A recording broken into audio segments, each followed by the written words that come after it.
Wilbur liked Charlotte better and better each day. Her campaign against insects seemed sensible and useful. Hardly anybody around the farm had a good way to save for a fly. Flies spent their time pestering others. The cows hated them. The horses detested them. The sheep loathed them. Mr. and Mrs. Zuckerman were always complaining about them and putting up screens. Wilbur admired the way Charlotte managed. He was particularly glad that she always put her victim to sleep before eating it.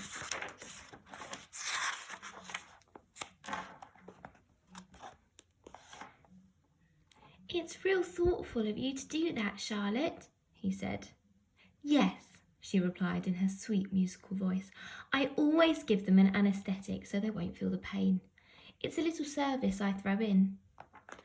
As the days went by, Wilbur grew and grew. He ate 3 big meals a day. He spent long hours lying on his side, half asleep, dreaming pleasant dreams. He enjoyed good health and he gained a lot of weight. One afternoon, when Fern was sitting on her stool, the oldest sheep walked into the barn and stopped to pay a call on Wilbur. "Hello," she said. "Seems to me like you're putting on weight." "Yes, I guess I am," replied Wilbur. "At my age, it's a good idea to keep gaining." "Just the same, I don't envy you," said the old sheep. "You know while they're fattening you up, don't you?" "No," said Wilbur. "Well, I don't like to spread bad news," said the sheep. "But they're fattening you up because they're going to kill you. That's why." "They're going to what?" screamed Wilbur. Fern grew rigid on her stool. "Kill you, turn you into smoked bacon and ham," continued the old sheep. "Almost all the young pigs get murdered by the farmer as soon as the real cold weather sets in. There's a regular conspiracy around here to kill you at Christmas time. Everybody is in the plot. Lurvy, Zuckerman, even John Arable." "Mr. Arable?" sobbed Wilbur. "Fern's father." "Certainly. When a pig is to be butchered, everybody helps. I'm an old sheep and I see the same thing, same old business year after year. Arable arrives with his .22, shoots the—" "Stop!" screamed Wilbur. "I don't want to die. Save me, somebody, save me."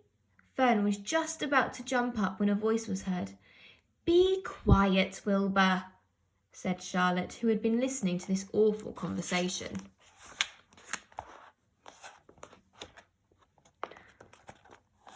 "I can't be quiet," screamed Wilbur, racing up and down. "I don't want to be killed. I don't want to die.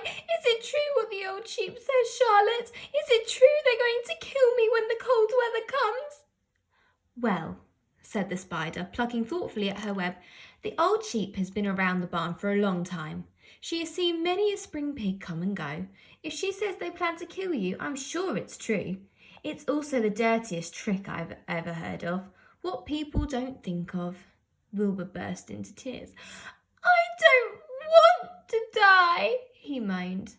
"I want to stay alive, right here in my comfortable manure pile with all my friends.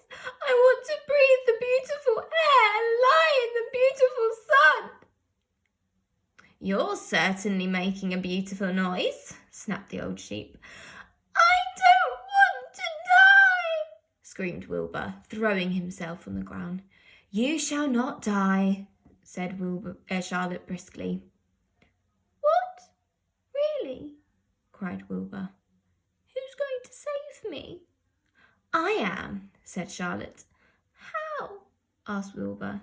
"That remains to be seen, but I'm going to save you, and I want you to quiet down immediately. You're carrying on in a childish way. Stop your crying. I can't stand hysterics."